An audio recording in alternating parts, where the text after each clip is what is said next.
Fancy garment and kids mall, लग्नासाठी coat pant and sherwani, Modi jacket, branded Raymond, Arvind and J Hampstead, Reid and Taylor, suiting shirting, तसेच लहान मुला मुलींसाठी kids mall, fancy garment and kids mall, 1000 खोली near Ayesha Nagar, police station Malegaon. आज के जलसे सदर मोहतरम शेख रशीद साहब मंच पे तस्लीम फरमा, इस इलाके के तमाम पार्टी के जिम्मेदार और राष्ट्रवादी कांग्रेस पार्टी के तमाम शहर भर से आए हुए तमाम हमारे उम्मीदवार इस जलसेगाह के अंदर तशरीफ फरमा तमाम बुजुर्ग हजरात, नौजवान साथी और जहां तक मेरी आवाज जा रही है ऐसी मेरी मां और बहनें, सबसे पहले मैं गुरुवार वार्ड के तमाम ही पार्टी के जिम्मेदारान और इस वार्ड के तमाम ही पार्टी के जिम्मेदारान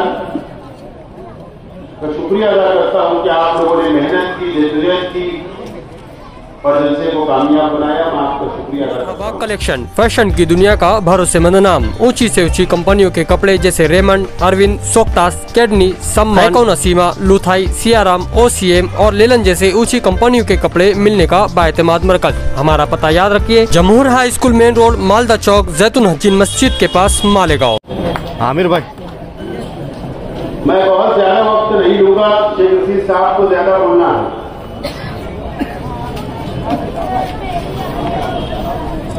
जलसा ये किसी के खिलाफ नहीं लिया जा रहा।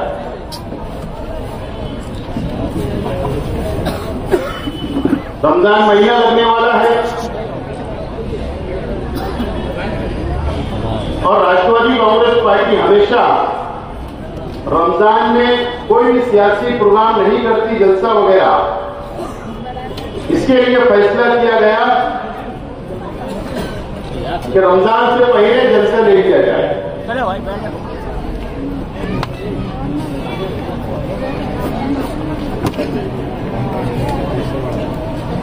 शहर में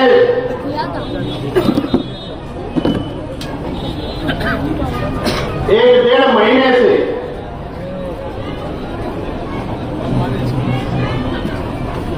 जो लोगों की कोई औकात नहीं होती है वो लोग प्रेस कॉन्फ्रेंस से अपनी बात को रखते हैं।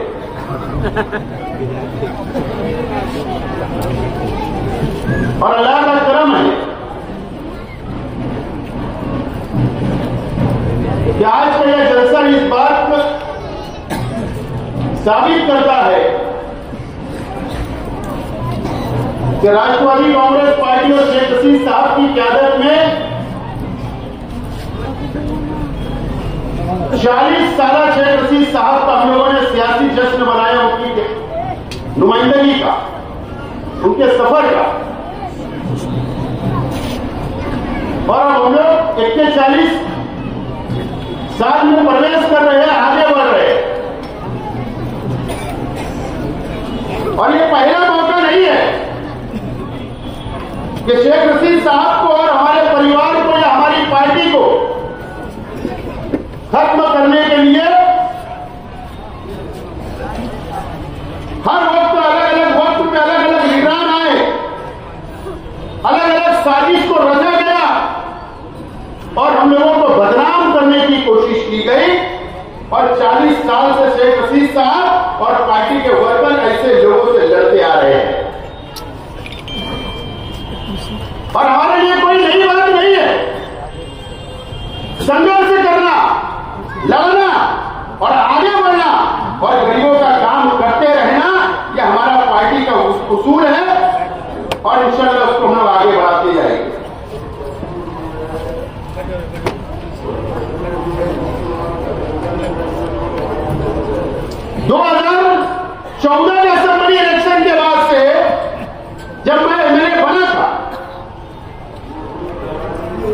तो कई लोग मेरे सामने हारे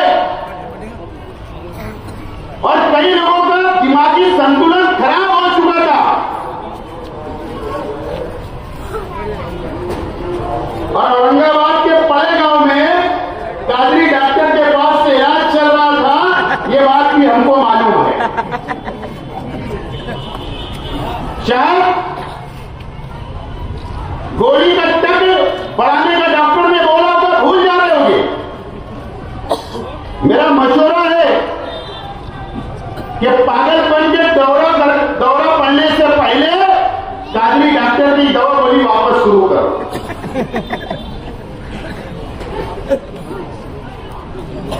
जाके मालूमात ले लो, झूठ नहीं बोल रहा हूं। लेकिन यह जरूरत क्यों में पेश आई कि हमारा परिवार ने हमारी पार्टी के खिलाफ में जो झूठे इल्जाम हमारे पर लगाए गए, असल में ये शहर ने उस दिन जान लिया। ये बात जानबूझकर मैं बोल रहा हूं कि आज मेरे चाचा खलील दादा मरू इस दुनिया में नहीं है और यह शहर जानता है कि उनका ईमानदाराना धंधा हमेशा व्यापार का रहा। लेकिन जो मालदा सिवान की 31 एकड़ जमीन का ऑर्डर हाईकोर्ट ने उनके फेवर में कब दिया पता है? 24 जनवरी को दिया। 24 जनवरी को उनकी जमीन उसी दिन खसक गई। वो ये नहीं बता रहे थे कि दर्द कहां हो रहा है और उसके बाद अलग अलग पाखंड शुरू किए गए।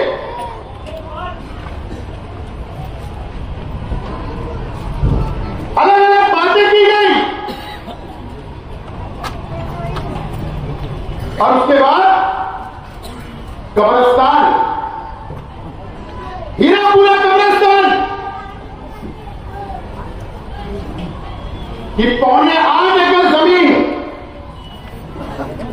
सर्वे नंबर 117, सर्वे नंबर 120 और सर्वे नंबर 121 जो आपके अपने पड़ोस में है, 3 गैर मुस्लिम भाइयों की जमीन है। 7/12 पे उनका नाम है और वो कब्रिस्तान के लिए कारपोरेशन ने इसको रिजर्व किया है। उसके ऊपर एक भी घर नहीं बन सकता, एक भी गटर नहीं बन सकती, रोड नहीं बन सकता। कारपोरेशन उसको खरीद कर नया कब्रिस्तान तामीर करने वाली है। शेख रशीद साहब ने, कारपोरेशन ने उसका ठहराव मंजूर किया कि यह जमीन खरीदी जाए, वहां नया कब्रिस्तान बने। लेकिन कुछ लोगों को लगाकर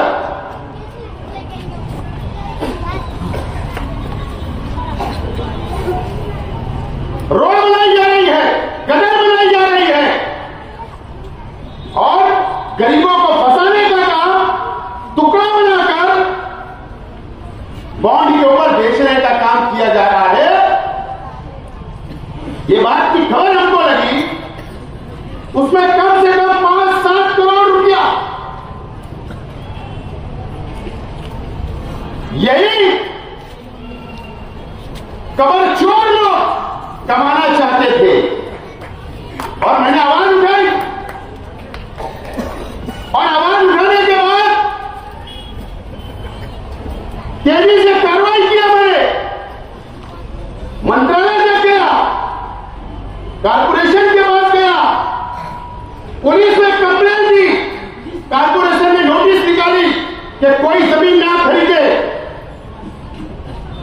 वो जो नानावटी की वीडियो जो चलाई जा रही है आज, जो जमीन मालक है उसने मुझको फोन किया कि मैंने कब्रिस्तान की जमीन नहीं बेचा हूं, मेरी और जमीन है, मैंने वो जमीन बेचा हूं, वो भी बॉन्ड के ऊपर दिया हूं, पैसा नहीं मिला, लेकिन दबाव बनाया जा रहा है क्योंकि लोगों ने पैसा रोक लिया जिन लोगों ने प्लाट खरीदा था।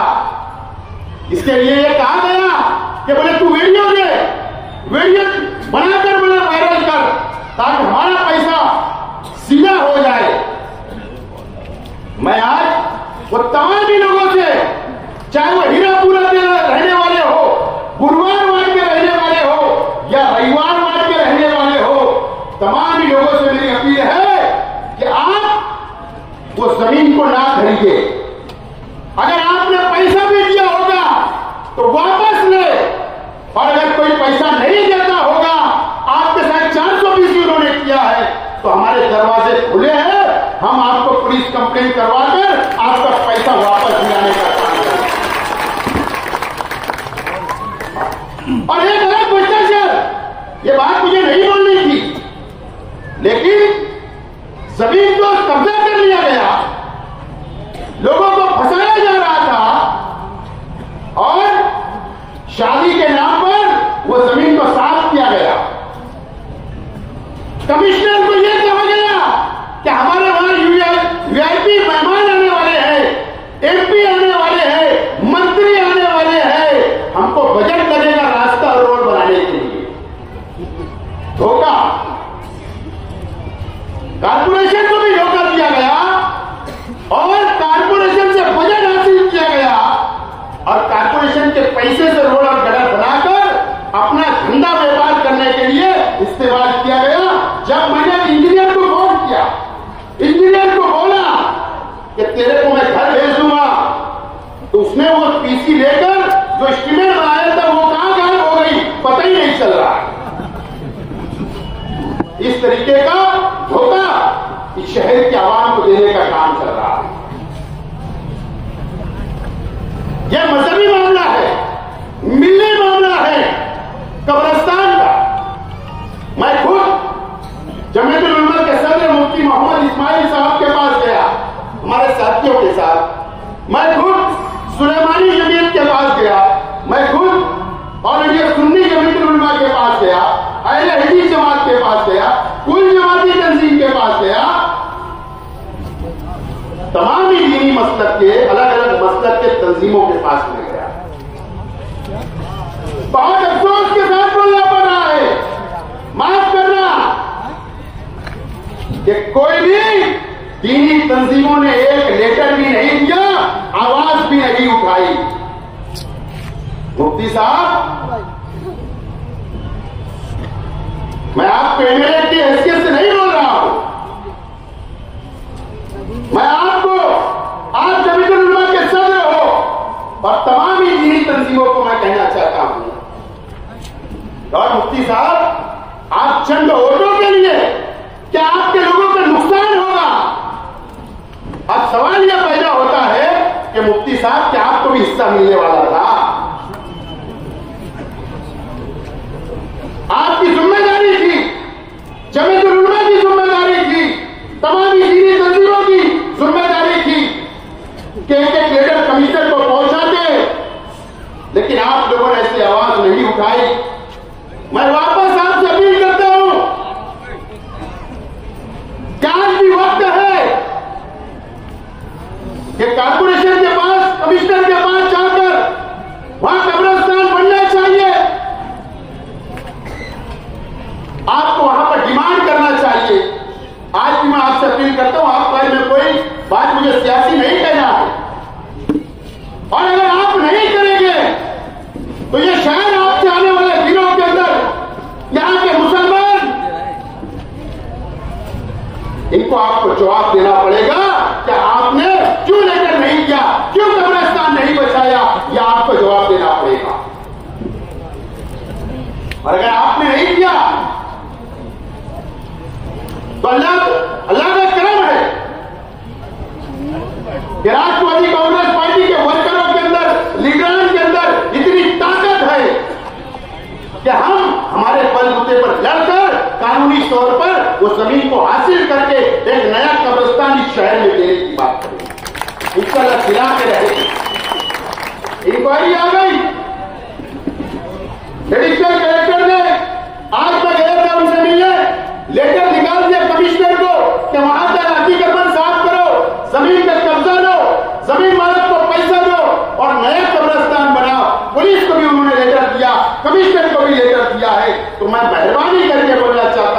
कि वो जमीन आप मत खरीदिए। अगर आपने खरीदा, कौन सा खरीदा, मकान भी बना दिया तो आपका सीसीटीवी लगाकर वो मकान को उड़ान दिया जाएगा, उखाड़ दिया जाएगा। यह कानून बोल रहा हूं, शेख हासिम नहीं बोल रहा। कुछ लोग माइकी अधिकार लगाते कि शेख रशीद परिवार के ऊपर कितने केसेस है। पूरी खुली किताब है, शेख रशीद साहब बोलेंगे। बोले हम दिल्ली जाएंगे,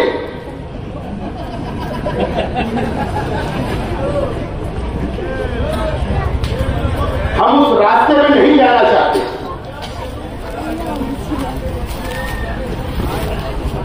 पड़गा के अंदर कौन फरार है? थाना जिले के पड़गा, भिवंडी के पास जो पड़गा गांव है, वहां के पुलिस स्टेशन से कौन फरार है क्या हमको नहीं मालूम है? कि पालघर के पुलिस स्टेशन से कौन फरार है क्या हमको नहीं मालूम है? वहां का सागर पाटिल क्या तुमको नहीं ढूंढ रहा कि ये हमको नहीं मालूम है? पूना डिस्ट्रिक्ट के चाकन, शहर के चाकन पुलिस स्टेशन के अंदर किसकी गाड़ी जमा है और कौन फरार है कि हमको नहीं पता है। सब मालूमात रखता हूं।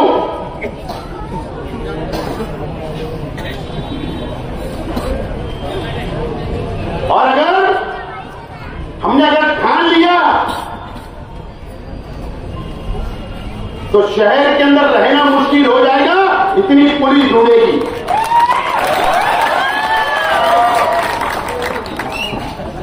अब वहां चोरी का केस बना है, जानवर चोरी का, क्या और कौन सा केस बना है ये मुझे नहीं पता, लेकिन कंफर्म बोल रहा हूं, मीडिया वाले जाकर आप भी मालूमात दे लो कौन फरार है। सब मालूमात रखता हूं। दिल्ली ना, हम दिल्ली से डरते और ना महाराष्ट्र की हुकूमत से डरते।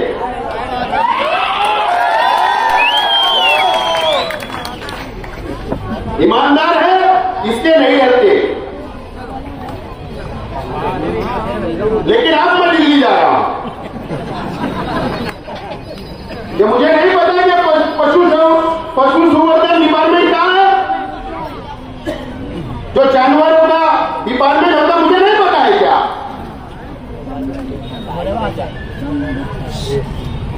समझ जाओ, इशारे में बोल रहा हूं। अभी जब दिल्ली जाके आऊंगा जब बताऊंगा। बहुत मटेरियल है, बाकी शेख रशीद साहब बोलेंगे। लेकिन मैं शहर की पुलिस डिपार्टमेंट से बोलना चाहता हूं, अपील करना चाहता हूं कि किला हत्ती के अंदर आप सख्त ऑफिसर दो। ये हीरापुरा के इलाके के अंदर नदी के किनारे सर्वे नंबर 116 ओपन स्पेस किसने बेचा? नदी पात्र किसने बेचा? इलीगल स्लैटरिंग का जमीन के ऊपर कब्जा किसका है? वहां क्यों चलती? कौन से ओपन स्पेस बेच के खाए गए? नदी के अंदर किसका जुआर और सट्टा चलता? अगर पुलिस डिपार्टमेंट ने ध्यान नहीं दिया तो बाहर मजबूरी हम लोगों को भी सरकार के पास जाकर तमाम ही नोट कराना पड़ेगा, कंप्लेंट देना पड़ेगा। गरीबों को फंसाया जो करेगा, ये शहर के अंदर गरीबों को लूटने का काम जो करेगा, हम कभी भी बर्दाश्त नहीं करेंगे।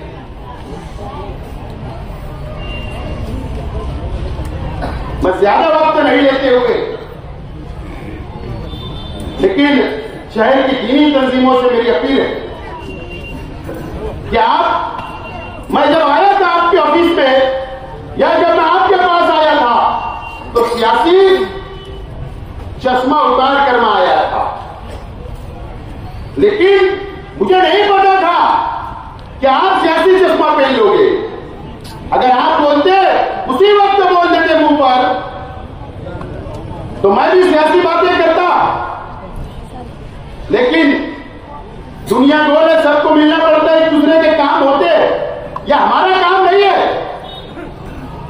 अल्लाह ना करे कि आपके सामने हमको झुकना पड़े, अल्लाह ना करे कि आपके आगे हाथ फैलाना पड़े, ना हमारे वर्करों को ना शहर को, लेकिन आपकी जो जिम्मेदारी है, आपकी मिली जिम्मेदारी है, आप चीनी तंजीमों में जिम्मेदार हो, आपकी ज्यादा जिम्मेदारी है शहर की, क्या आपको कब्रिस्तान के लिए आवाज उठाना है, और वो भी मुसलमान देश के घर है, और आप खामोश हो। मैंने कहा इससे पहले कि वसई ईरान के अंदर कब्रिस्तान बन रहा था, तामीर हो रहा था, वहां पर हिंदू फिरका परस्त तंजीमों ने जाकर तोड़फोड़ कर दी, मोर्चा निकाला और वह कब्रिस्तान का काम रुकवा दिया, और यहां पर मुसलमान देश के घर आए और आप खामोश हो। ये बहुत अफसोस की बात है शहर के लिए, मस्जिद और मीनारों का शहर, हमको गर्व है, फख्र है हमारे शहर पर, लेकिन आपकी खामोशी के ऊपर अफसोस है, ये बात आपको याद रखना चाहिए। या तो आप लोग फतवा निकाल दो कि नहीं वो कब्रिस्तान नहीं बनेगा, नहीं वहां कब्रिस्तान की जरूरत नहीं है, नहीं कब्रिस्तान ये उस जमीन के ऊपर नहीं बन सकता, हम लोग खामोश हो जाएंगे। या आप ये ऐलान कर दो कि भाई ये तहरीक राष्ट्रवादी ने नहीं चलाना, शेख परिवार ने नहीं चलाना, हम उसके लिए भी तैयार हैं कि अब ये तहरीक आप चलाओ, लेकिन कब्रिस्तान बनना चाहिए, और इसके लिए हम लोगों को जो करना पड़ेगा हम लोग कर गुजरेंगे। मैं कारपोरेशन के कमिश्नर साहब से कहना चाहूंगा, कारपोरेशन के कमिश्नर साहब से, क्या गेंद आपके पाले में आ चुकी है, गवर्नमेंट ने, कलेक्टर साहब ने, पुलिस डिपार्टमेंट ने गेंद आपके पाले में डाल दी। अब आपको जमीन मालक को बुलाना है जिनके नाम पर 7/12 है, खरीदी करना है, सौदा करना है, उनको पैसा देना है और वहां का अतिक्रमण निकालना है। और अगर कमिश्नर साहब ने अगर ऐसा नहीं किया, कारपोरेशन ने ऐसा नहीं की, तो फिर दीनी काम है, सवाब मिलेगा, और रमजान लग रहा है, 170 है, तो एक आध 2 रोजा हम कारपोरेशन में भी खोल सकते, नमाज भी वहीं पढ़ सकते, अफ्तार भी वहीं करेंगे, लेकिन इतनी आसानी से आपको भी हम छोड़ेंगे नहीं। ये बात आपको और कमिश्नर को नोट कर लेना चाहिए। ज्यादा वक्त नहीं लेते हुए बाकी शेख रशीद साहब बात करेंगे। आप लोगों से अपील है कि कब्रिस्तान ना खरीदे, और रमजान मुबारक की मैं एडवांस से आपको मुबारकबाद देता हूं। अल्लाह से दुआ करिए, खास तौर पर यहाँ पर आज तोराब सेठ की कमी महसूस हो रही, जो आज हमारे बीच में नहीं है, अल्लाह उनकी मग़फ़िरत करे, उनकी जन्नत फिरदौस में अल्लाह ताला मक़ाम अता फरमाए, और तमाम ही मरहूमीन इस शहर के जो लोग गए उनके लिए भी मग़फ़िरत की दुआ करता हूँ। शुक्रिया, खुदा हाफ़िज़।